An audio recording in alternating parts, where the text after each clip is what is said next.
Are you a fan of wildlife documentaries and are a nature geek? If yes, you'll love this book. And even if you aren't, you'll still love this book.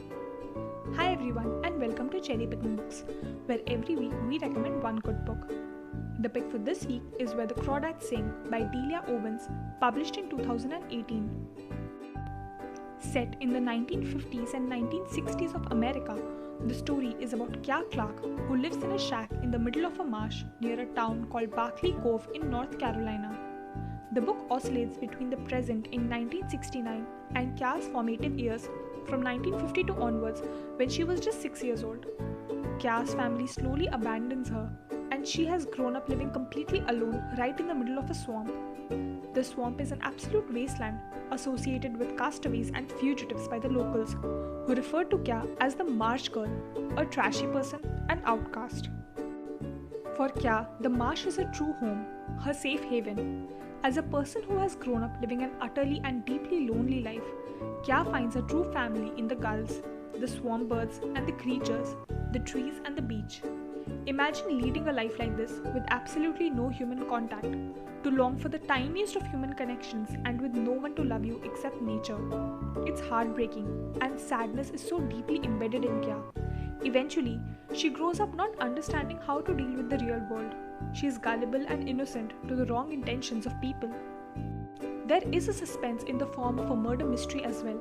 In the present, that is 1969, a local man is found dead in the marsh, and Kya becomes the obvious and frankly an easy to punish suspect. Throughout the book, there is a sense of gloom and sadness which prevails quite heavily, but nevertheless, the book is really amazing. The story is largely about Kya's years growing up in the marsh and her experiences there. We see the America of the 1950s and 1960s in the diction of the local people. We also see a country where black racism is rampant. The title of the book is a phrase suggestive of the deep wilderness of a place so deep within the marsh that you can find crawdads singing there.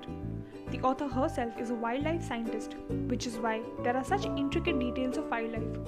Kudos to her fabulous and thorough research. The writing is very heavily descriptive of the marshland, vividly describing the foliage and the creatures found there, with astounding attention to details. You can literally smell the saltiness of the sea. You can imagine yourself enjoying right there amidst the swamp. So, if you're a wildlife lover, it's an added bonus for you.